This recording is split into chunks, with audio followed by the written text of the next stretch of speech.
The night the fire came to the valley, the sky over the small Australian town of Glenrower turned the colour of burning copper.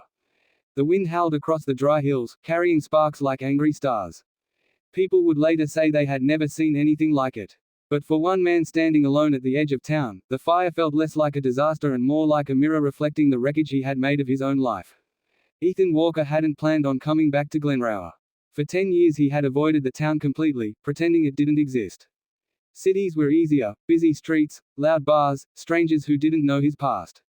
In places like Sydney and Melbourne, he could disappear into the noise. But the phone call from his younger sister had dragged him back. Their father was gone. The old farmhouse still stood at the edge of town, surrounded by dusty paddocks and crooked eucalyptus trees. Ethan had spent most of his childhood there. Once, the place had been full of laughter, the smell of fresh bread, and the sound of his father's boots crunching across the gravel driveway at sunset. But after his mother died, the warmth in the house slowly faded. Silence filled the rooms like thick fog. Ethan had been 18 when he left. Angry, restless, blaming everyone for a pain he didn't understand. Especially his father. For years he told himself leaving had been the right choice.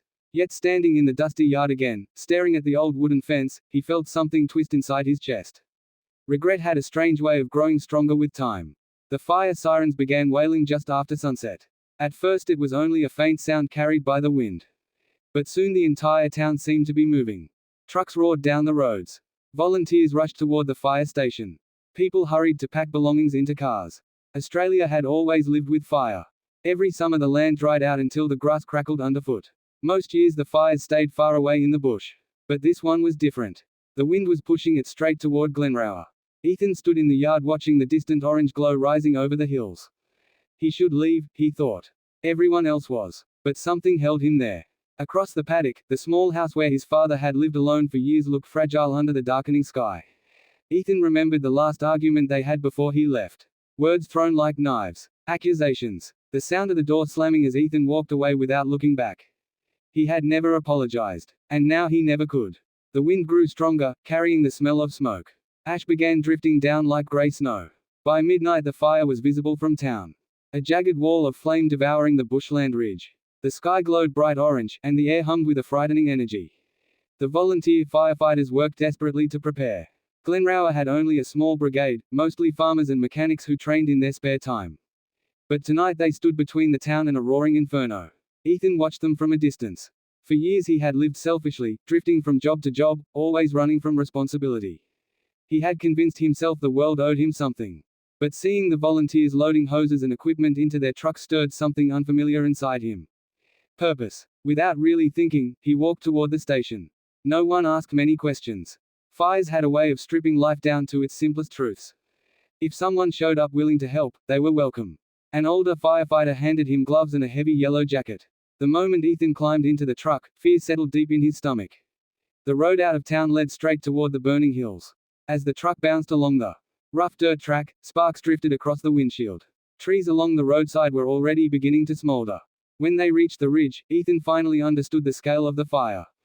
The flames were taller than houses, roaring through the dry eucalyptus forest with terrifying speed. The heat pressed against his skin even from a distance. The sound was like a giant breathing, deep, angry, unstoppable. For a moment Ethan wondered if coming here had been a mistake. But the firefighters were already moving, stretching hoses and spraying water along the edge of the firebreak. The goal wasn't to stop the blaze completely. That would be impossible. They just needed to slow it down long enough for the town to prepare. Hours passed in a blur of smoke and exhaustion. Ash coated Ethan's face. His arms burned from holding the hose.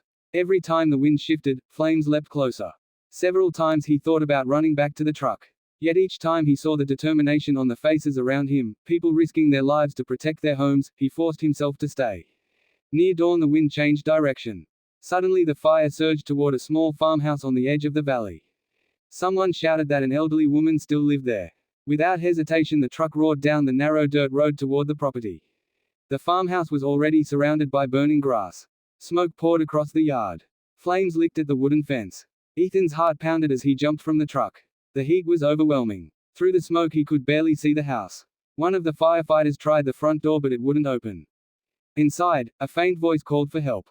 Something inside Ethan snapped. Before anyone could stop him, he grabbed a wet blanket and ran straight toward the house. The smoke clawed at his lungs. His eyes burned. Every instinct screamed at him to turn back. But he forced himself forward. Inside the house, the air was thick and dark. Furniture shapes appeared like shadows. The voice was coming from a bedroom down the hallway. He found the old woman sitting on the floor beside her bed, frightened and weak. Without saying a word, Ethan wrapped the blanket around her shoulders and helped her stand. The journey back through the smoke felt endless. The heat outside had grown even stronger.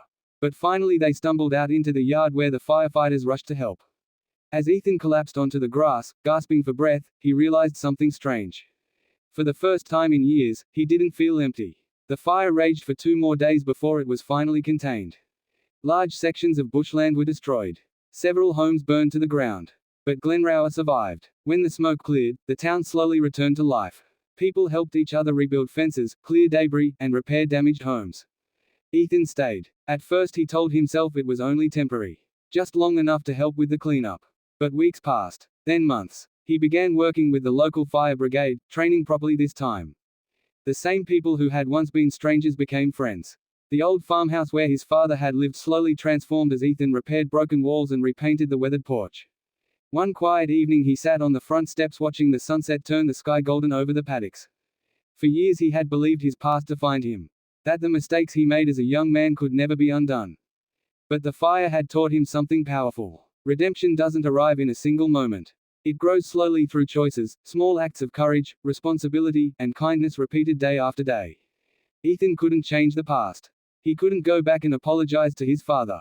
But he could choose the man he wanted to be now, and sometimes, that choice was enough. If this story moved you, remember that no matter how far someone has fallen, a single decision can begin a new path. Life always offers another chance to stand up, help others, and become stronger than yesterday. And if you enjoy stories that inspire hope and remind us of the strength inside every human heart, don't forget to like the video and subscribe to the channel, because the next story might be the one that changes someone's life forever.